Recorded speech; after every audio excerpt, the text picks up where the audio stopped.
What is that? Stop playing the video game. Yeah.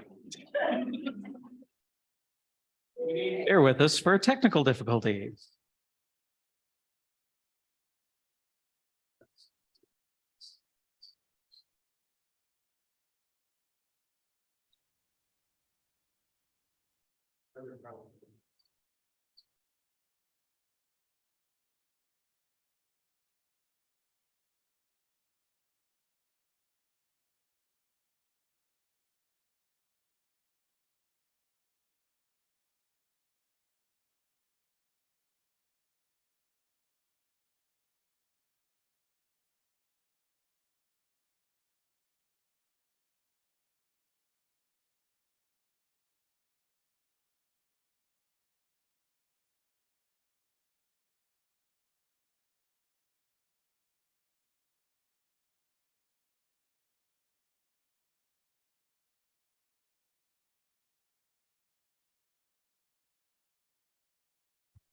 You guys good? All right. It is 6:01 and I will call this meeting of the Lunenburg Town Council to order. Before we begin, I would like to acknowledge that we're meeting in Mi'kma'ki, the ancestral and unceded territory of the Mi'kmaq people. And with that, I will look for a motion from council to approve the agenda. Moved by Councillor Sanford, seconded by Councillor Ernst. Are there any additions or deletions to note? Seeing none, all those in favor? Opposed, motion's carried. That takes us on to the approval of the minutes of the March 14th council meeting. If I can get a motion to approve those as circulated, moved by Councillor Duggan, seconded by the deputy mayor. Any errors or omissions to note? Seeing none, all those in favor? Opposed, motion is carried. That takes us on to public hearings, presentations, and questions. We have a public presentation related to the Accessibility Act update, and Dawn Stegan and Terry Lynn Almeida from the Accessibility Directorate are here to provide that presentation. Thank you. You'll have 10 minutes, and if you can see the clock there, that'll be how you mark your time. Thanks so much. Sorry, Terry Lynn, if you can just use the mic. There you go. There we go. Thank you. So yes, I'm Terry Lynn Almeida. I'm the manager at the Accessibility Directorate. Unfortunately, Dawn Stegan is running late and with the timing may not actually get to join us tonight. So apologies for that. I'm especially excited to be here because I'm actually from Lunenburg. My mom worked at the RCMP detachment. My grandfather worked at the Foundry. My grandmother worked at Lunenburg Insurance and still lives over on Churchill Street. And she'll have her 101st birthday in May. But I was one of those Nova Scotians who moved out west and worked in Alberta, both in nonprofit and in government for about 25 years, and moved back home about 5 years ago, both to be closer to family and also for this position. Nova Scotia at that time was only the third province with accessibility legislation. But after only 1 week on the job, I became disabled myself. I was in a car accident on my way to the LaHaye ferry. A lady from Australia was driving in the wrong lane. And then 3 years ago, my younger brother, Jamie, died by suicide. He also grew up here in Lunenburg, was a successful civil engineer, and we had no idea that he had any mental health challenges. I say that because disability can happen to anybody at any time. About 30% of Nova Scotians have a disability, and stigma and discrimination are one of the biggest barriers that people with disabilities in Nova Scotia tell us about. So I'm sharing this really to remind all of us, myself included sometimes, about how important the work is that we do and that you're doing here in Lunenburg and we're doing around the province to make Nova Scotia accessible. So, the slide's not up. Okay, slide 2, when Nova Scotia passed the Act in 2017, we were the third province with legislation. And since then, there's been a growing focus on accessibility in Canada. There's now 5 provinces with accessibility legislation and soon to be 7, as well as with the federal government. We're working collaboratively across the country so that we can learn from each other. And Access by Design was released 1 year after the act was passed. And that's our roadmap for how we're going to achieve accessibility in Nova Scotia. It includes 6 priority areas that will help us achieve our goals. There goes the cane. I'll just leave it. And I'll provide a quick update on each of those areas. It will always fall down. The first priority area, next slide, please, is standards development. And this is what most people think about when they think about accessibility in Nova Scotia. And that's really about changing laws and making regulations, the development of accessibility standards. This graphic, I appreciate it's not easy to see. It's really the process to develop standards.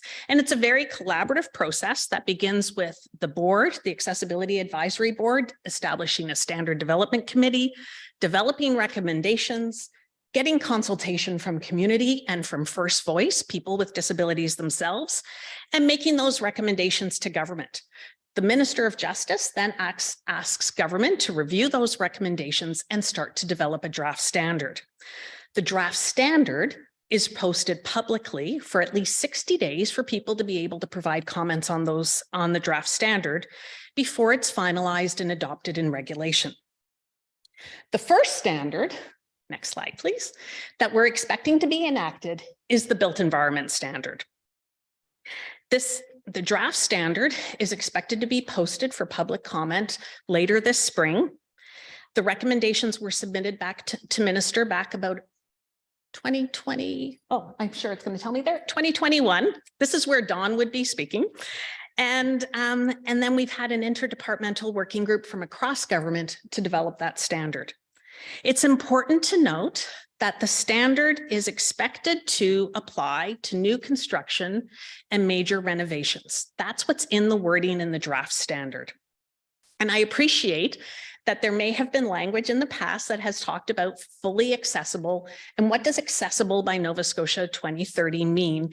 And from our perspective, it's about the development of all of those 6 standard areas. The next standard, and I'm happy to answer questions if there's time afterwards.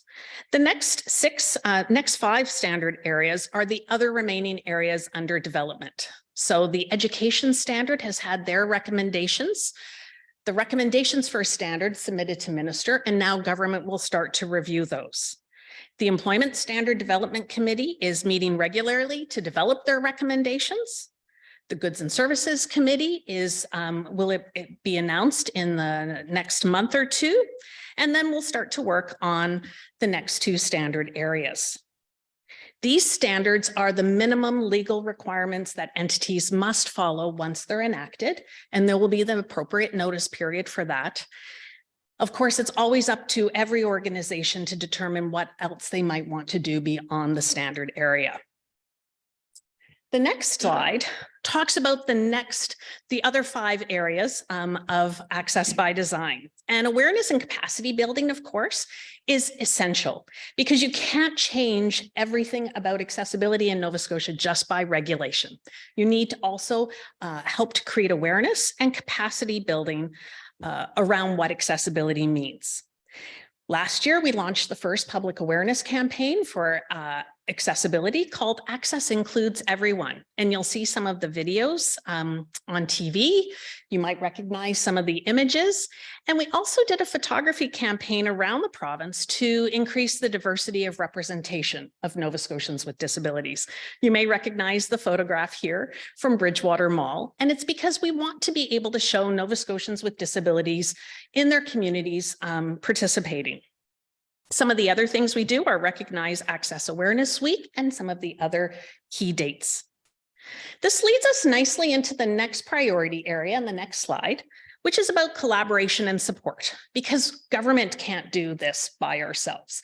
It really does take all of us, all public sector bodies, all public sector organizations, the private sector, and really community around the province to support accessibility. And so we have been developing resources and training materials to help support awareness and capacity building.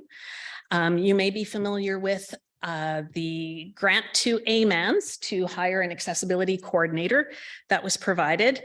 And I know some of you will be participating in a new training that we're piloting, the Accessibility Foundations training. Those are the kinds of initiatives that we want to work collaboratively on so that every municipality or every organization doesn't need to develop the same thing. The next slide.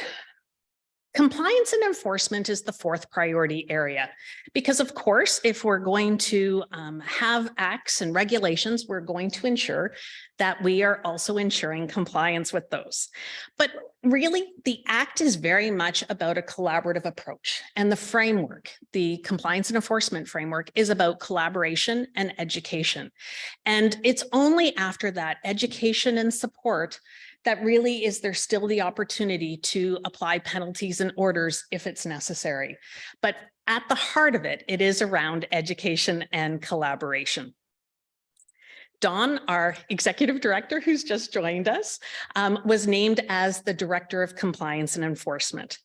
At this time, the only area that has an area of compliance, and the next slide, please, is around public sector bodies needing to have an accessibility plan and establish an advisory committee. Because at this time, again, no standards have yet been enacted. And so we're really pleased that most municipalities have developed their plans. Congratulations to Lunenburg on the development of your plan. And you really are a model to some of the other municipalities around the province for developing a joint plan. And of course, we need to evaluate our work. The next slide, because why do this work if you can't measure the progress that you're making over time? So we do have an annual report that we release on our activities. And over time, we're looking to have a quality of life index for people with disabilities in Nova Scotia. We think that this is the first of its kind in North America, so that we can show the difference for Nova Scotians with disabilities. And last but not least, the next slide, please, is the sixth priority area, and that's government leading by example. Oh, one back, please. There we go. Great. And that's because we can't ask other organizations to play a key role in accessibility if we're not committed as a leader ourselves. And the provincial government made a commitment in the Act and in Access by Design to lead by example. We were the first public sector body to release a plan, and we've now done our second plan, which really builds on all of the work from the first plan. So together, we really appreciate the work that we've been doing together, and I'm happy to answer any questions and delighted that Dawn is here to assist as well. Thank you, Terry Lynn. Are there any questions of council at this stage? Going once, going twice. It's not. Thanks for your presentation. Thank you. All right, that takes us on to correspondence, petitions, and proclamations consideration. There are a number of pieces of correspondence there for council's information, and therefore letters related to the vending bylaw that I assume will be included in the public contributions that would inform the public hearing. That takes us on to new business, town hall exterior destructive testing, and I will turn it over to staff to present their report. Thank you, Your Worship. The recommendation provided by staff in terms of the town hall exterior destructive testing is that council approve the carryover of the town hall exterior restoration tender package project to fiscal 23-24 with a budget increase of $3,415 for a total revised budget of $98,415, and that the additional costs be funded from the deed transfer tax reserve. Some background on this item. The contract for the development of the town hall exterior restoration package was awarded in March of 2022. In the original scope was a complete exterior building condition assessment for town hall, including non-destructive testing, developing detailed measured drawings and scope, including tender documents, and preparing cost estimates for the work. You may recall the staff report that was presented in December 2022, which provided details of the cost assessments. So during the assessment, the extent of the observable deterioration on the masonry at Town Hall was found to have some issues, and it's been recommended by the consultant to proceed with destructive testing to further assess the condition. So by destructive testing, we mean removing some of the mortar to allow individual bricks to be removed and assess the condition behind them. This will allow us to get a better understanding and evaluate the fuller scope of the exterior repairs for Town Hall. Thank you. Thank you, Tyson. Are any questions of Tyson at this stage? I'm terrified that $3.8 million bill might grow as a result of this testing, but I certainly think it needs to be done. Any questions? No? There's a draft motion circulated, moved by Councillor Ernst, seconded by Councillor Halverson. Any discussion or debate on the motion? Seeing none, all those in favor? Opposed, the motion is carried. Takes us on to another building item, which is purchase and installation of a furnace for the Armories building, and I will turn it over to the town engineer to present that report. Thank you again, Your Worship. The recommendation from staff is that council approve the emergency purchase and installation costs of a new furnace for the Armories building in the amount of $13,000 plus HST as approved by the CAO, and that the project be funded from the Water Depreciation Reserve. So some background again, the furnace in the Armories building in the workshop end became inoperable, and upon inspection by two different companies was deemed unrepairable in its existing state. Two quotes were received, and the recommended option was to purchase the furnace for the amount of $8,000 plus HST from Matt and Neil's Home Heating, with an additional $5,000 plus HST required for the electrical and chimney upgrades. The replacement of the furnace for the public workshop was necessary due to occupational health and safety perspective and the wellness of our public works employees. Thank you. Okay, any questions for Tyson at this stage? Councillor Halverson. Just want to check that was installed. Everything's fine now. We're not looking at any further expenses on this. Through the chair, the furnace is working well. We have a happy crew, and they toughed it out for a couple of weeks there in March, and happy to have the heat back on. Okay, thank you. Okay, no further questions. Okay, seeing none, there's a draft motion that's been prepared. It's been moved by the Deputy Mayor, seconded by Councillor Sanford. Discussion or debate? Seeing none, all those in favor? Opposed? Motion is carried. Now on to a rare piece of good news related to town-owned buildings. 9.3, finalizing the sale of 17 Tannery Road. I will turn it over to the CAO. Thank you, Mr. Mayor. I'll briefly provide some overview of the recommendation, as it's quite lengthy. In generalities, it says that we have no requirement for the property, that we're okay registering the easements that are required. The sale price at $450,000, which is $50,000 over the asking price, and the mayor and CAO can execute a deed. And the closing, of course, some leeway there should any unforeseen circumstance arise that we can amend the closing date for a month. Thank you, Mr. Mayor, members of council. Thank you, Jamie. Are any questions of Jamie at this stage? Seeing none, there's a draft paragraph that's been drafted, and you can tell it's a lawyer one.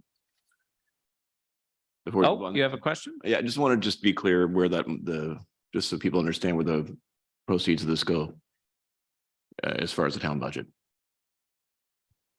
Through the chair to Councillor Halverson, it goes back into our capital reserve. Thank you. Thank you. All right, any further questions? Seeing none, is someone willing to move the motion? Moved by Councillor Halverson, seconded by Councillor Duggan. I'm amazed both of them beat the Deputy Mayor. Any discussion or debate? Seeing none, all those in favor? Opposed, motion's carried. That takes us on to the dissolution of the Project Lunenburg Steering Committee, and planning staff are here if they'd like to offer any context around that. Thank you, Your Worship.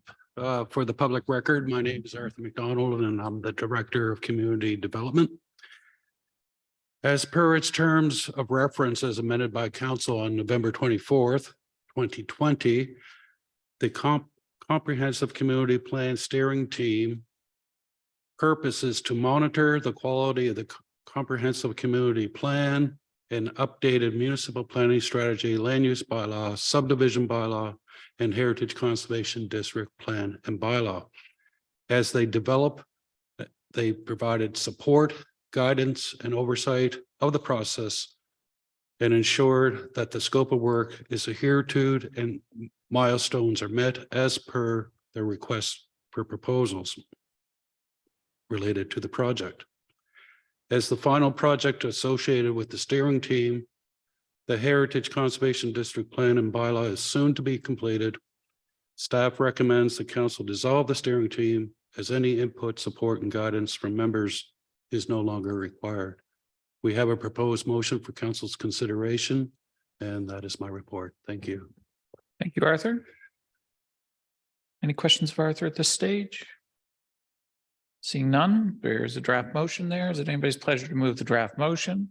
The chair, who would like to work herself out of a job, seconded by the deputy mayor. Any discussion or debate? Sorry, Susan.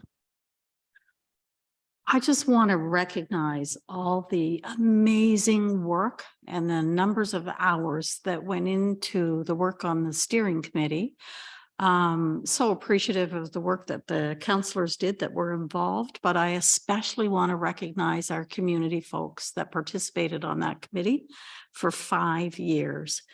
And specifically, you know, we've lost folks along the way. I think of Jerry Rolfson and his great insight and his sense of humor was, you know, kept us going a lot of times. And Cheryl Lamerson, who had to leave the committee. And, you know, I really looked forward to sitting beside Cheryl in meetings because she always had a twinkle in her eye, but she was very thoughtful, very reflective about the comments, and shared a lot of knowledge along the way. Peter Goforth, who has still been participating, you know, was very quiet and reflective, but again, contributed throughout those 5 years. And Bill Rice, who was to my right as a community volunteer, again, very insightful, and the variety and the perspectives that came to the table and the commitment of these folks in attending all of the meetings and the public consultations and so on. I was very proud, and I am very proud to have been a part of that committee. So you know, there's a part of me that I'm excited that we're here today and the committee is now, the work of the committee is now ending. And I just wanted to share that it was an extremely amazing process that we were all involved in, and I'd do it again in a heartbeat. Thank you. Thank you, Susan. That was eloquently put. Any further discussion or debate? Seeing none, all those in favor? Opposed? Motion is carried. That takes us to item 9.5. Potable water quality test results from October to December 2022. There's an information report provided by staff. I will turn it over to the town engineer to provide that report. Thank you, Your Worship. This is an information report on the town's potable water testing results from October to December 2022. The testings required for us to be in accordance with the Nova Scotia Environment and Climate Change approval documents to operate the water treatment plant. So the water quality testing, there's a summary of the criteria at the bottom of page 1 and the top of page 2. All the test results that we had during the period were in compliance with the requirements, as can be seen in the table at the bottom of page 2 of the report. Moving on to the raw and treated water flows. The chart halfway down page 3 shows the shows the quantity of water drawn by the town during the period. As we got out of the summer period, these quantities tend to lower a bit just with the supply and or the more the demand in the town.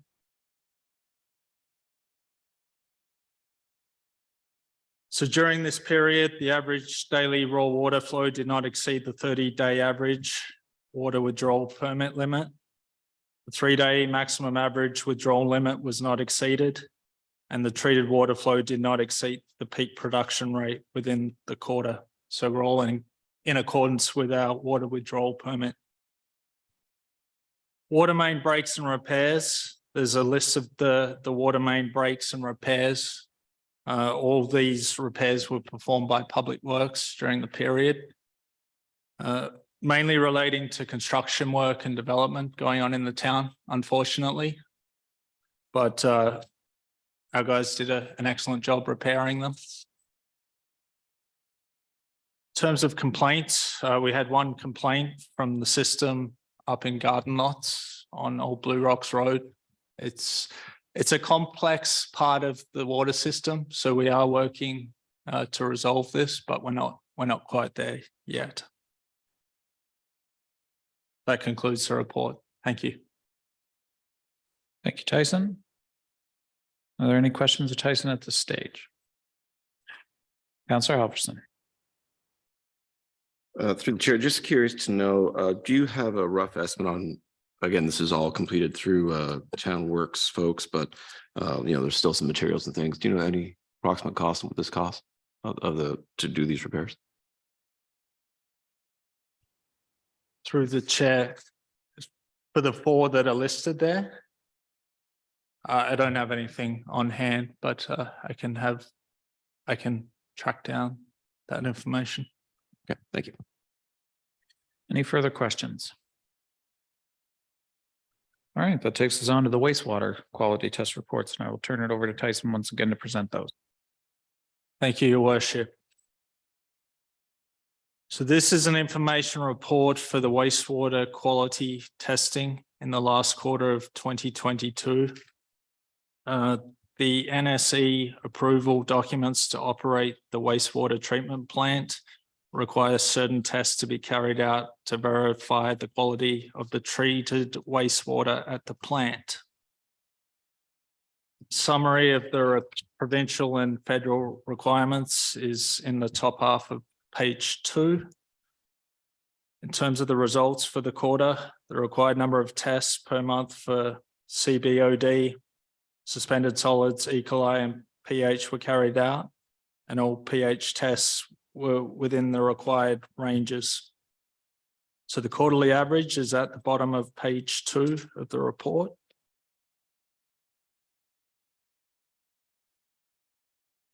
So the CBOD and total suspended solid test results met provincial and federal requirements for this quarter.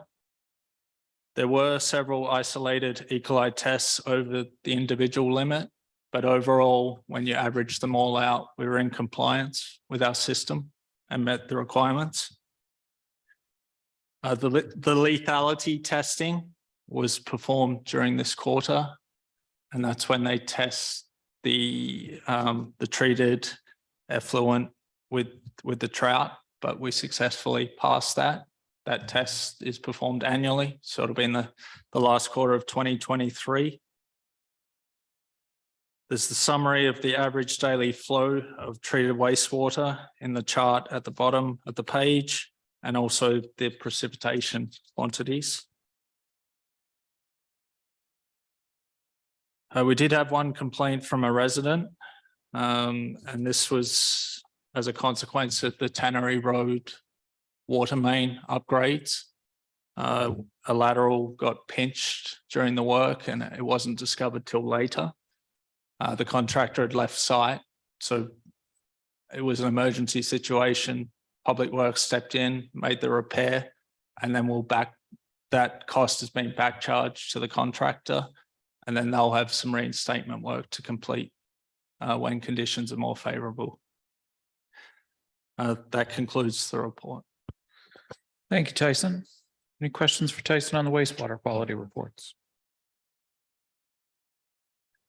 All right, seeing none. The next item is to meet in camera. There's a draft motion there to meet pursuant to section 22(2) of the Municipal Government Act to discuss contract negotiations and the acquisition, sale, lease, security of municipal property. I would like a counselor to move that we move in camera. Moved by Counselor Ernst. Seconded by the deputy mayor. All those in favor? Opposed, the motion is carried, and we will take a 5-minute recess and reconvene as council in camera at 6:35.